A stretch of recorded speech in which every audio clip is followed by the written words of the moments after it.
اعوذ باللہ من الشیطان الرجیم بسم اللہ الرحمن الرحیم۔ حضور اکرم صلی اللہ علیہ وسلم نے فرمایا ہے کہ ہر نفس پر تبلیغ حق فرض ہے، لیکن تاہم ایک جماعت تو خاص اسی کام میں مشغول رہنی چاہیے۔ رسول اللہ صلی اللہ علیہ وسلم فرماتے ہیں تم میں سے جو کوئی کسی برائی کو دیکھے تو اسے 8 سے دفع کرے، اگر اس کی بھی طاقت نہ ہو تو زبان سے روکے، اگر یہ بھی نہیں کر سکتا تو اپنے دل سے نفرت کرے، یہ ضعیف ایمان ہے۔ اس کے بعد رائی کے دانے کے برابر بھی ایمان نہیں ہے۔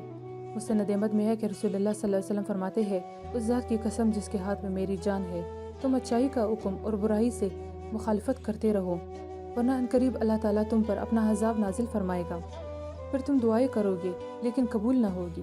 پھر فرمایا کہ تم سابقہ لوگوں کی طرح افتراق اور اختلاف نہ کرنا، تم نیک باتوں کا حکم دینا اور خلاف شرع باتوں سے روکنا۔ مستند احمد میں ہے کہ حضرت معاویہ بن ابی سفیان رضی اللہ تعالیٰ عنہ حج کے لیے جب مکہ شریف میں آئے تو ظہر کی نماز کے بعد کھڑے ہو کر فرمایا کہ رسول اللہ صلی اللہ علیہ وسلم نے فرمایا ہے اہل کتاب اپنے دین میں اختلاف کر کے بہتر گروہ بن گئے ہیں اور میری امت کے 73 فرقے ہو جائیں گے، خواہشات نفسانی اور خوش فہمی میں ہوں گے، لیکن میری امت میں ایسے لوگ بھی ہوں گے جن کی رگ رگ میں نفسانی خواہش اس طرح گھس جائے گی جس طرح کتے کے کاٹے ہوئے انسان کی ایک ایک رگ اور ایک ایک جوڑ میں اس کا اثر پہنچ جاتا ہے۔ اے عرب کے لوگوں، اگر تم ہی اپنی نبی کی لائی ہوئی چیز پر قائم نہ رہو گے تو اور لوگ تو بہت دور چلے جائیں گے۔ حدیث شریف میں ہے کہ حضور اکرم صلی اللہ علیہ وسلم نے ایک روز اپنے صحابہ اکرام رضی اللہ تعالیٰ عنہ سے سوال کیا کہ تمہارے نزدیک سب سے بڑا ایمان والا کون ہے؟ انہوں نے عرض کیا کہ فرشتے ہوں گے۔ تو آپ صلی اللہ علیہ وسلم نے فرمایا بھلا وہ ایمان کیوں نہ لائے؟ انہیں تو اللہ تعالیٰ کی وحی سے براہ راست تعلق ہے۔ اس پر صحابہ رضی اللہ تعالیٰ عنہ نے کہا کہ پھر ہم ہیں۔ تو آپ صلی اللہ علیہ وسلم نے فرمایا تم ایمان کیوں نہ لاتے؟ تو میں خود موجود ہوں۔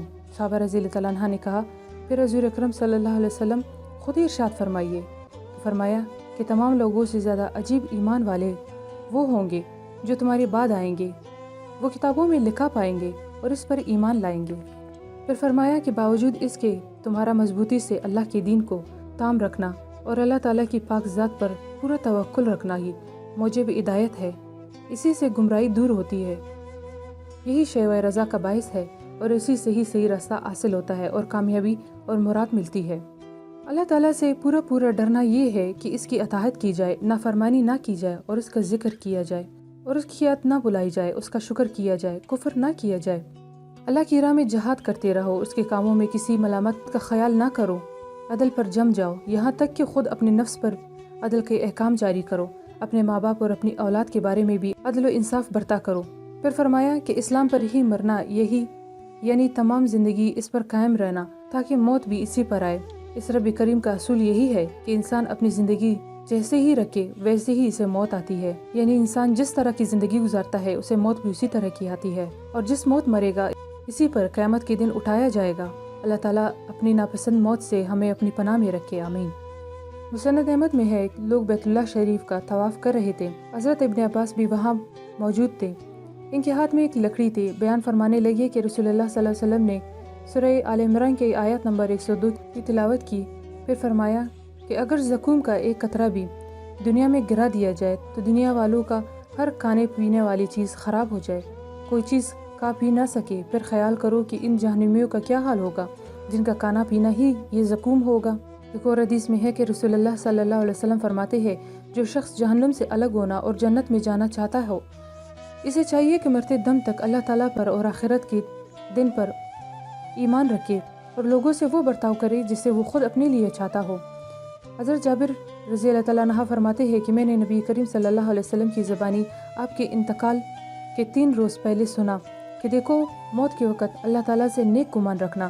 رسول اللہ صلی اللہ علیہ وسلم فرماتے ہیں کہ اللہ کا فرمان ہے کہ میرا بندہ میرے ساتھ جیسا گمان رکھے میں اس کے گمان کے پاس ہی ہوں، اگر اس کا میرے ساتھ نیک گمان ہے تو میں اس کے ساتھ اچائی کروں گا، اور اگر وہ میرے ساتھ بدگمانی کرے گا تو میں اس سے اسی طرح پیش آؤں گا۔ بخاری و مسلم میں ہے ایک بیمار انصاری کی بیمار پرسی کے لیے آن حضرت صلی اللہ علیہ وسلم تشریف لے گئے اور سلام کر کے فرمانے لگے کہ کیسے مزاج ہے؟ آپ نے کہا الحمدللہ اچھا ہوں، رب کی رحمت کے امیدوار ہوں اور ان کے عذابوں سے ڈر رہا ہوں۔ آپ نے فرمایا سنو، ایسے وقت جس دل میں خوف اور طمع دونوں موجود ہو، اللہ اس کی امید کی چیز اسے دے دیتا ہے اور ڈر اور خوف کی چیز سے بچاتا ہے۔ مسند احمد کی ایک اور حدیث میں ہے کہ حضرت حکیم بن عزام رضی اللہ تعالیٰ عنہ نے حضور اکرم صلی اللہ علیہ وسلم سے بیعت کی اور کہا کہ کاش سجدے میں مجھے موت آئے۔ اللہ تعالیٰ ہمیں کلام پاک کو سمجھنے کی اور اس پر عمل کرنے کی توفیق عطا فرمائے، آمین۔ وآخر دعوانا ان الحمد للہ رب العالمین۔